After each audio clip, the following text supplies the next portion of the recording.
Hope all is well. Now this is the actual first overview of doing a test run on it. It's the Moccamaster KB5. I picked it for various reasons, and I think I got lucky with the way I picked it. But I'm sure you're probably wondering why I actually picked it up, because I have all the gear that I need. I have a Mr. Coffee machine, have pour overs, espresso machines, and all that stuff. And a lot of times what I do or like to do is like think about you, meaning that I wonder about if somebody was like getting started or just curious about coffee, what's the best gear that they can get for their situation, right? And in this case, I do think it's great to have a automatic drip machine, but again, we wonder which one do we need? Do we need to go with a very expensive one versus a very cheap one? And I think the Mr. Coffee machine works really well. However, probably somebody wants something a little bit better for whatever reason. So that's what we're going to be talking about. Let's go ahead and do a little overview. So this is what it looks like. As you can see, it's like a cone filter, like a Bonavita dripper, or a what's another one, a Clever dripper. And then of course it has the spouts right here. I don't know if you can see that. I was surprised how light it was. I would have thought that it would be a lot heavier, and it's just the same weight as the Mr. Coffee machine. I think it's cool that we're supposed to be using this. One thing I've noticed is that you can almost put anything on top of this brewing device and kind of get whichever cup that you want. Let me show you what I mean by that. So this is a porcelain dripper, right? From Hario V60. It fits.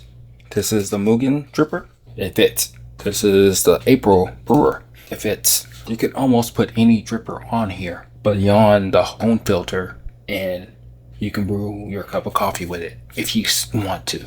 We're gonna play around with that later on, but right now we're gonna just use the dripper as it is. Let's go ahead and get the book real quick. It says that we need to put, we're gonna do the minimum, bare minimum. Okay, that's pretty cool. Get this. If you wanna brew the whole amount of coffee, it says that it's best to use the different notches. If you want a full batch of coffee, you leave it all the way to that level. If you want to do halfway, it says that's to brew 4 to 6 cups. I mean, I'm gonna brew about 2 cups of coffee actually. That's pretty cool, I guess, but I don't think it matters, just because you can play around with it. You can see the way everything comes out for you. And I think this is probably gonna be one of the coolest game changers here. This will probably allow you to go ahead and do different grind sizes, light, medium, and dark, and get to where you want it to be with this cup of coffee, right? With that being said, let's go ahead and measure out how much coffee we're going to be using this first time. It says the 8 cup, we need about 55 grams of coffee. And then what is the minimum amount? Grind size, water. Okay, reverse osmosis. We're going to go ahead and use the still water for this. Minimum brew volume, that's what I needed. We recommend brewing no less than 4 cups in all 8 to 10 cup brewers. That's a lot if you think about it. Let's just go ahead and measure it out, and then we're gonna go from there. So it's about 500 grams of coffee. 500 grams of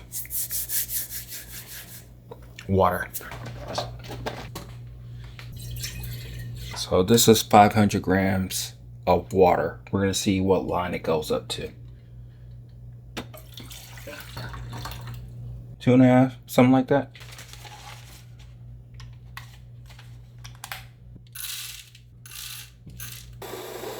So using about 33 grams of coffee. We did it on a 6 setting on the old grinder, so that's right almost in the middle of what this grinder does. I'm just saying that because that may help you out into like picking the right grind size for you.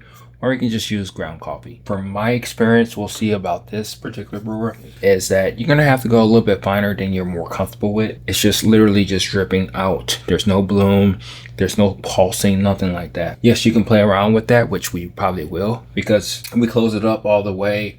Depending on how much actual water that we put in here, we can use it as an immersion dripper too. And we're gonna push the button. Wow, interesting. Okay, I guess it does pulse. Okay. Okay, not bad. grounds. There's some grounds that are not totally wet.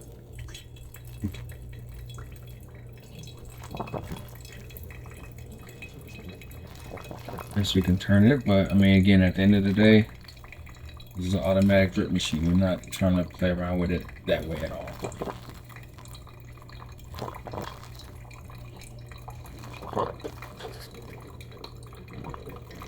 I do like the way it pulses though.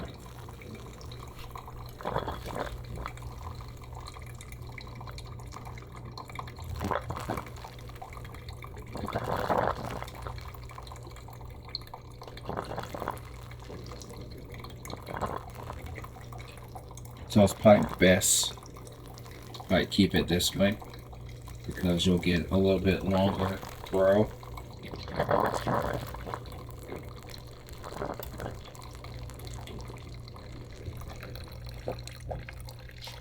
It is. It's done deal. It's out of water.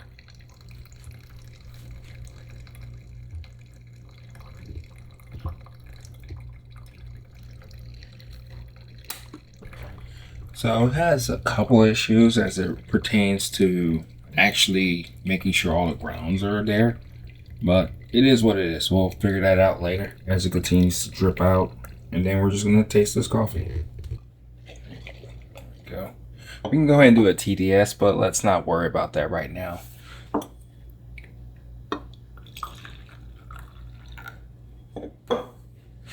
Okay, here we go. Cheers. I just had this coffee this morning, so I know how it tastes. It's a dark roast. It's fine. It works.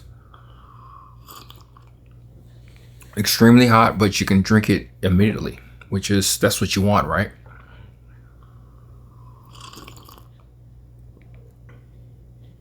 Okay. Okay.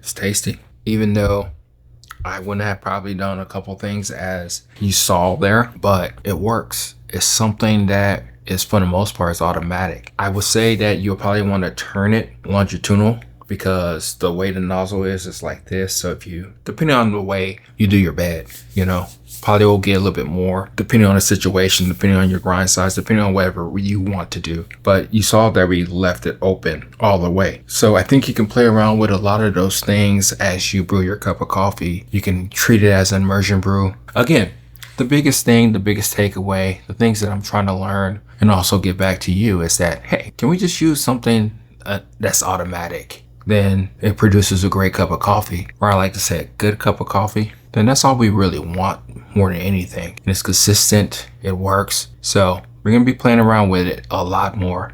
We're gonna be playing around with the Mr. Coffee, how those two spectrums really give you a good understanding of probably where you want to be with this whole coffee thing in automatic dripper. But I do think there's a place for these type of machines. There are also other ones that are out there too. But for something about the Mocha Pot, it being so simple, how the parts you can buy easily, and it's built to last. I'm sure people can say that too about the Mr. Coffee machine. But at the end of the day, that's really what we're talking about. You want to ease of use of making your coffee. We're going to go through those paces. So if there's anything that you want to know, let me know. I'm here for you. And again, I'm more so thinking about how this can be helpful for you, but also how I can use it in my arsenal as I brew my cup of coffees each and every day, because not every day is going to be the same, right? There you have it. We'll talk soon. Talk to you later. Bye.